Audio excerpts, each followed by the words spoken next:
Sa ngala ng Ama, ng Anak at Espiritu Santo. Amen. Tayo ngayon ay nasa ika-27 linggo ng taon at dito'y pinapaalaala sa atin ng ating Panginoon ang tunay na diwa ng pagsamahan o pagmamahalan, pagkakaisa sa isang tahanan ng mag-asawa at miyembro ng tahanan. Sumayin niyo ang Panginoon. At sumayin niyo rin. Ang pagbasa sa Banal na Ebanghelyo ayon kay Marcos. Luwalhati sa iyo, Panginoon. Nang panahon yun, nilapitan si Jesus ng mga Pariseo na nagtatanong upang subukin siya kung matuwid na hiwalayan ng lalaki ang kanyang asawa. Sumagot sa kanila, ano ay pinag-utos ni Moises? Winika nila, ipinahintulot ni Moises na gumawa ng kasulatan sa paghiwalayan at hiwalayan siya. Tatapos sinabi ni Jesus sa kanila, dahil sa katigasan ng inyong puso, ay binigay ni Moises ang ganitong kautusan. Ngunit sa pasimula pa ng paglalang, ay ginawa sila ng Diyos na lalaki at babae. Dahil dito'y iiwan ng lalaki ang kanyang ama at ina, at silang dalawa ay magiging isang laman lamang. Kaya hindi na dalawa sila, kundi iisang laman lamang. Ang pinagsama ng Diyos ay huwag paghiwalayin ng tao. Pagdating sa bahay, ay muli silang tinanong ng mga alagad tungkol sa bagay na ito. At winika niya sa kanila, ang sinumang humiwalay sa kanyang asawa at pakasal sa ibang babae, ay nagkakasala ng pakikiapid laban sa unang asawa. At kung humiwalay naman ang babae sa kanyang asawa at pakasal sa ibang lalaki, nagkakasala siya ng pakikiapid. Ang salita ng Diyos. Purihin ka, O Kristo. Minamahal ko mga kapatid sa pananampalataya, napakaliwanag sa Banal na Ebanghelyo ngayon ang kautusan ng ating Panginoon. Ang pinagsama ng Diyos ay huwag paghiwalayin ng tao. Nang ibig sabihin, sa isang valid na kasal ay walang divorce, walang annulment, walang paghiwalay. Ano ba yung divorce? Ano ba yung annulment? Ang divorce ay nangangahulugan na ito ay pinapawalang bisa ang kasal. Ang annulment ay pinawawalang bisa ang kasal sa simbahan. At ano ba yung valid na kasal? Ang valid na kasal ay yung sinasabi na nga dito sa Banal na Ebanghelyo ngayon, ang pinagsama ng Diyos ay huwag paghiwalayin ng tao. Pero hindi ko naman sinasabi na lahat ng ikinasal sa simbahan ay valid na kasal. Sapagkat mayroong mga bagay, may mga kasal na pinawawalang bisa ng simbahan doon sa annulment ng Marriage Tribunal ng Catholic Church ay pinawawalang bisa yung kasal sa simbahan. Ano ba ang basihan ng annulment o pagwawalang bisa? Ang ibig sabihin ng pagwawalang bisa ng kasal sa simbahan, noong panahon yung oras na kayo kinasal ay may kulang o kaya ay mayroong hindi tama sa oras ng kasal. Kaya kahit kayo ay kinasal, wedding, ay walang marriage na nangyari sa kapanahunan yon. At ito nga ang pinawawalang bisa ng Marriage Tribunal ng Catholic Church. Kaya't yung ground para sa annulment ay dapat makita before the wedding o kaya during the wedding, hindi after the wedding. Kaya't yun ang napakahalaga. Subalit ayaw kong bigyan ng paliwanag ang tungkol dito sa annulment ng kasal. Kung nais niyong maliwanagan pa, pwede kayo magtanong sa ibang mga pare, pwede kayo magtanong sa akin o sa mga canon lawyers, at bibigyan namin kayo ng paliwanag tungkol sa annulment ng kasal. Gusto kong balikan yung sa banal na ebanghelyo, yung paglalang ng ating Panginoon. Sinasabi dito, sa pasimula pa ng paglalang ay ginawa niyang lalaki at babae. At pagkatapos sinasabi dito, iiwan ng lalaki ang kanyang ama at ina, at siya ay makikipisang sa kanyang asawa, at silang dalawa ay magiging isang laman lamang. Ito ang tunay na kautusan ng ating Panginoon, na sila ay nagkakaisa. Ito ang magiging batayan o basihan ng tunay na plano ng ating Panginoon simula sa paglalang ng sandaigdigan o ng sangkatauhan, na nais niyang bigyan ng tagumpay, ng kaligayahan, ng kasaganaan, at ng kaligtasan ang mga tao.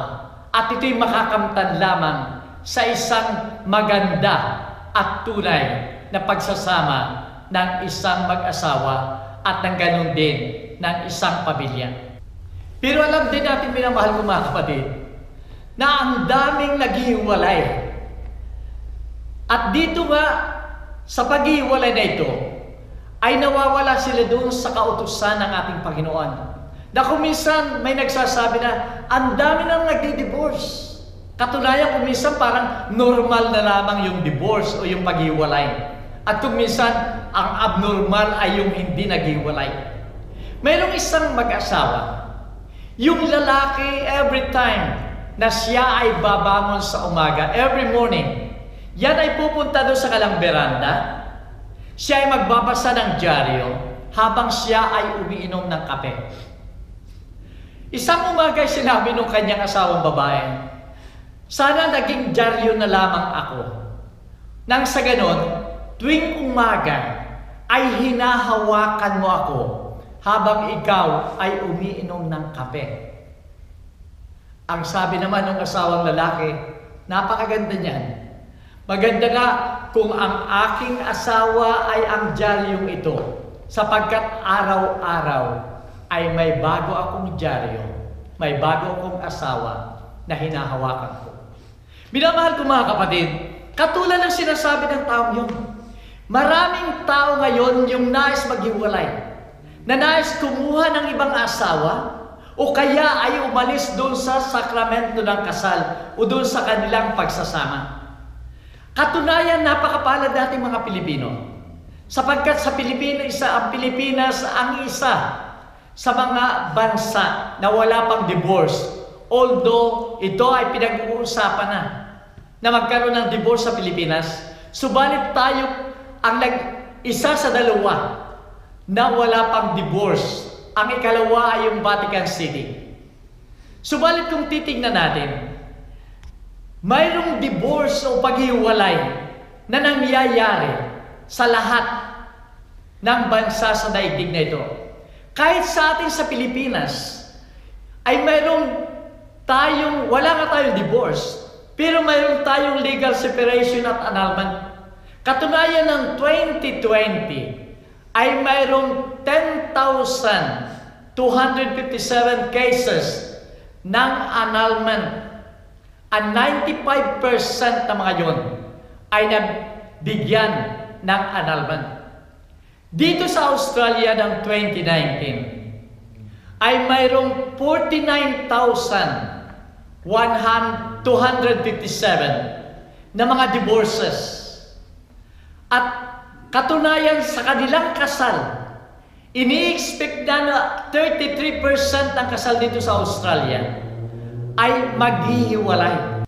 Sa United States noong 2018 ay mayroong 782,038 cases ng divorces. At sa kanila, sa oras ng kasal, ini-expect nila 39% sa kanila ang magkakaroon ng divorce.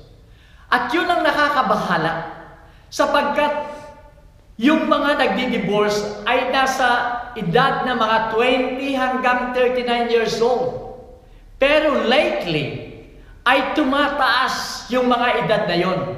Actually, dito sa Australia, from 1990 to 2020, yung mga nagsasama ng 25 years or more, sila ay 50 years and above, ay ang dami sa kanila ang naghihiwalay. Ito yung silver divorces na sinasabi natin, na sila ay nagsama ng 25 years or more, subalit naghihiwalay pa rin sila pagkaraan ng 25 years.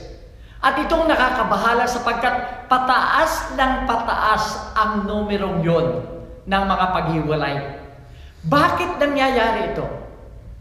Maring katulad ng sagot ng ating Panginoon sa banal na Ebanghelyo ng pagtatanong ng mga Pariseo.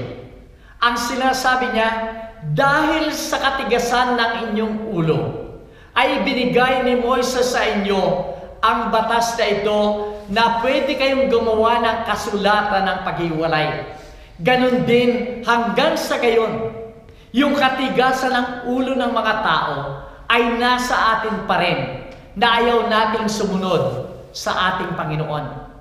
Minamahal ko mga kapatid, sa kabila ng pangyayari ito sa buong daigdig, ay naririto pa rin yung original na plano ng ating Panginoon na nais siyang bigyan tayong lahat, tayong mga tao, ng kaligayahan, ng tagumpay at kaligtasan.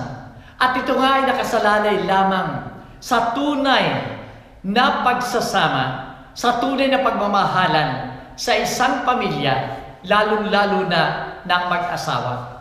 Kaya't nais kong bigyan natin ng pansin ngayon yung first reading at yung gospel, sapagkat ito ang basihan ng tunay na pagsasama simula sa paglalang ng ating Panginoon.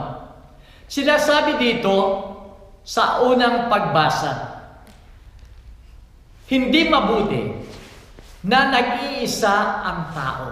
Sinasabi sa unang pagbasa na hindi mabuti na nag-iisa ang tao. Kaya't lumalang ang Diyos ng karapat-dapat at angkop na kasama niya. At ito ay ang babae. Nang ibig sabihin, kung ito'y karapat-dapat, ito'y angkop na asawa, dapat lamang na hindi mo inaapi ang iyong asawa. Ang iyong asawa ay hindi subordinate o mas bababa sa iyo. Ang iyong asawa ay huwag mong itatrato na isang katulong mo, isang slave, kundi dapat ay ibigay mo sa kanya ang tunay na pagsasama, ng tunay na pagmamahal, sapagkat siya ay karapat-dapat sa bawat isa sa inyo na mag-asawa. At pagkatapos, kumuha ang ating Panginoon ng tadyang ng lalaki at ginawa niyang babae. At dito'y nilapit niya sa lalaki. At ang sabi ng lalaki, sa wakas, naririto ang katulad ko, laman ng aking laman, buto ng aking buto. Nang ibig sabihin, ang origin nilang dalawa ay pareho. At kung pareho ang kalang origin, sila ay equal. At dapat lamang yung respeto ng bawat isa ay nasa kanila. Rerespetuhin ng lalaking asawa ang kanyang asawang babae, at ganon din ang gagawin ng asawang babae, irerespeto niya ang kanyang asawang lalaki. Sapagkat kung hindi niya gagawin ito, ang kanyang sarili ay hindi niya nirerespeto. At pagkatapos, sinabi ng ating Panginoon, dahil dito, iiwan ng lalaki ang kanyang ama at ina, at siya ay makikipisan sa kanyang asawa, at silang dalawa ay magiging isang laman lamang. Iisang laman lamang ay nangangahulugan na dapat sila ay nagkakaisa. Kaya nga't ang sumpaan nila nang sila ay kinasal, sila ay mabubuhay, sila ay magsasama hanggang sa wakas ng kanilang buhay. At dito nakabase ang valid na kasal. At ito nga sinasabi ng ating Panginoon na siyang pagsisimulan ng tunay na pagsasama sa isang pamilya. At ito'y napakahalaga sa Kanya. Napakahalaga sa Kanya sapagkat ginawa niyang sakramento ang kasal. Itinaas niya yung pagsasama ng mag-asawa sa pamagitan ng sakramento. Sapagkat sa pamagitan ng sakramento ito, dito maaring humingi ng biyaya, tulong at kaligtasan ang mag-asawa o isang pamilya sa ating Panginoon. At ganon din, sa pamagitan ng sakramento ito, dito ibibigay ng ating Panginoon ang mga biyayang kinakailangan ng isang pamilya. Ito'y napakahalaga rin sa paglalang, lalaki at babae. Sapagkat para sa ating Panginoon, yung paglalang ng sangkatauhan ay natapos niya, subalit tayo magpapatuloy ng pagpaparami ng mga tao.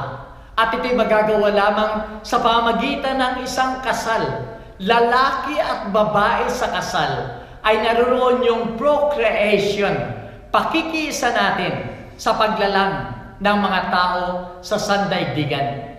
Kaya't yung hindi lalaki at babae sa isang kasal ay wala sa plano ng ating Panginoon sapagkat hindi sila magkakaroon ng tunay na kapangyarihan, tunay na kakayahan upang mag-create o magkaroon ng mga anak na siyang nanggagaling sa isang tunay na kasal.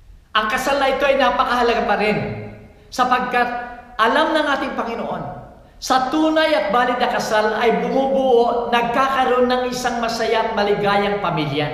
At kung ito ang isang pamilya, dito lalago, dito lalaki ang mga anak sa pamagitan ng tunay na pagmamahal at paglilingkod. At gayon din ang simula ng pagsamba sa ating Panginoon. Ang lahat ng ito ang magiging pundasyon ng isang malakas, nagkakaisa at nagmamahalang society or community.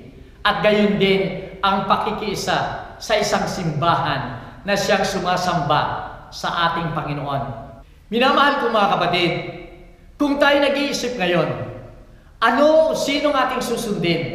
Ang bansa ba na mayroong batas ng divorce o paghiwalay or annulment? O ang Diyos na ating naglalang sa atin? Isipin natin, minamahal ko mga kapatid, na sa last judgment, hindi tayo haharap sa korte ng tao o ng bansa. Tayo ay haharap sa korte ng ating Panginoon. At ang itatanong lamang sa atin ay yung original na utos ng ating Panginoon. Ang pinagsama ng Diyos ay huwag paghiwalay ng tao. Ito ba ay ating isinabuhay? Ito ba ay ating sinunod? At kung tayo sa ngayon ay nahihirapan na isabuhay ang utos ng ito, ang ating Panginoon na nagnanais na tayo magkaroon ng ganap na buhay, ibalik natin siya sa ating pamilya. Ilagay natin siya sa gitna ng ating pamilya sapagkat siyang magbibigay ng lakas sa atin upang ang lahat ay magampanan natin. Ang lahat ng kanyang kautusan ay masunod natin sapagkat siya ang nagsasabi. At ito ang motto ng Rosary Crusade. The family that prays together stays together. Tayo ay mananatiling nagkakaisa kung kasama natin ang ating Panginoon. Para Sydney, ay mayroon uli akong announcement after the blessing. Sumayin niyo ang Panginoon. At sumayin niyo rin. Minamahal ko mga kapatid, tayong lahat ay naghahangad ng isang maligaya, mabuti, nagkakaisang pamilya. Ito'y magakamtan natin kung susundin natin ang kautusan ng ating Panginoon. At naway pagpalain kayo ng makapangyarihang Diyos, Ama, Anak, at Espiritu Santo. Amen. Kumain tayo ng kaya. Salamat sa Diyos.